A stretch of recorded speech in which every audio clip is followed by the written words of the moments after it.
Salut à tous et merci de regarder cette 4e vidéo du bout de la langue. Encore une fois, on a choisi pour vous une expression française disparue, un livre à découvrir et un conte à vous dire. On commence tout de suite avec notre expression du jour, monter à l'échelle. Oh, je vous vois venir tout de suite, il ne s'agit pas du tout d'une espèce d'ascension sociale ou professionnelle, non. Monter à l'échelle se dit d'une personne qui prend au premier degré sérieusement une plaisanterie, une brimade. On peut donc lier son sens à l'expression monter sur ses grands chevaux. Et quand on est au premier degré, on doit avoir froid, non? Le con! Qu'est-ce que t'as dit? Qu'est-ce que t'as dit? Qu'est-ce que t'as dit?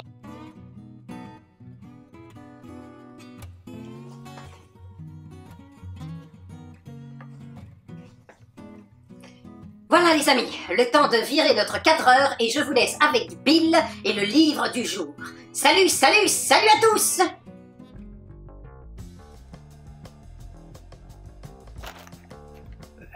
Ça va?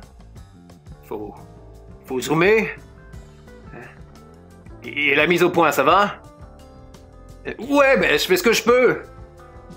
Coucou les amis, et bienvenue dans mon cabinet de curiosité. Aujourd'hui, je peux vous présenter un récit sombre de Philippe Pullman, La mécanique du diable. Et sombre et curieux, il l'est. L'histoire commence dans le café d'une petite ville d'Allemagne. Fritz, le romancier, raconte comme à son habitude une de ses histoires effrayantes aux habitants. Le sombre récit d'un docteur remplaçant les organes de ses patients par des pièces d'horlogerie, les transformant parfois en véritables automates. Quand tout à coup la porte s'ouvre et le docteur de l'histoire de Fritz entre dans le bar. Je peux arrêter d'en parler? J'ai peur.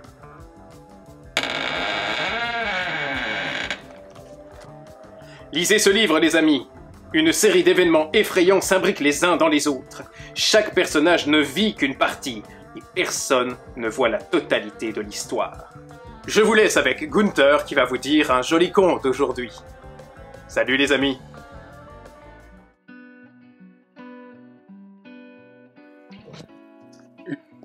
Comment? Mais qu'est-ce qui s'est passé avec ce 4 heures? Il était bien. Je ne vois pas quand ça clignote. C'est bon? Ah ouais, c'est bon.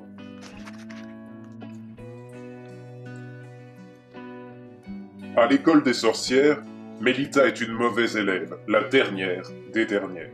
Elle a beau essayer, jamais elle n'arrive à se souvenir de toutes ces formules compliquées. Pauvre Mélita, elle n'a aucune mémoire. Elle se trompe tout le temps. L'autre jour, elle a mis 40 gouttes de bave de crapaud au lieu de 14. Le mélange a explosé et le grand chef sorcier a eu la barbe brûlée. Toute sa tête a fumé de colère. Une autre fois, Mélita devait faire un exercice pour faner les fleurs d'un marronnier. Mélita fait la potion. Elle a bien mis le pipi de souris, les poils de rat, mais elle a oublié le fil d'araignée. Elle a tartiné le mélange sur l'écorce, et comme il était mal fait, les fleurs se sont transformées tout de suite en beaux marrons bien gros. Et vlan, les marrons ont dégringolé sur la tête de Mélita, qui s'est retrouvée par terre, la tête toute cabossée.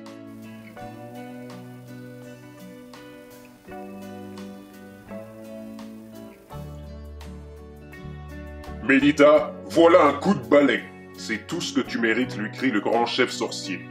Je te donne une dernière chance. Récite-moi la formule pour faire le nœud de ma cravate. Mélita tricha un petit peu et regarda la formule dans son livre.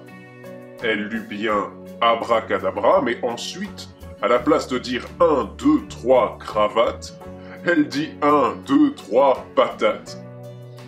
Le chef sorcier se retrouva aussitôt avec une grosse patate sur le devant de sa chemise. Et c'est comme ça que Mélita a été renvoyée de l'école. Je m'en fiche. De toute façon, je ne voulais pas être sorcière, je voulais être jardinière, dit-elle le soir à ses parents, en leur annonçant la nouvelle.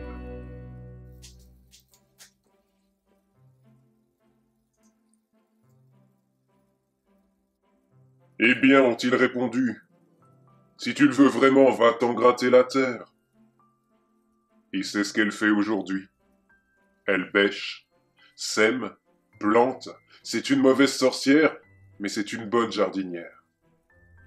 Pour ses amis du potager, Mélita invente parfois en secret de petites formulettes pour faire des joues rouges aux tomates, pour faire des bedaines aux radis, des frisottis au persil, des cœurs tout doux aux artichauts. Et quand Mélita vend ses légumes au marché, les gens font la queue pour lui acheter. Mélita, la petite sorcière ratée, est devenue marchande fée. Mélita, mauvaise sorcière. Texte de Anne-Marie Chapouton. Voilà les amis, c'est la fin de cette vidéo. Vous êtes de plus en plus à regarder notre chaîne. Merci beaucoup. N'hésitez pas à vous abonner, à liker, à partager, à commenter. Enfin, vous savez comment ça marche. Allez, à la semaine prochaine. Salut, salut, salut à tous!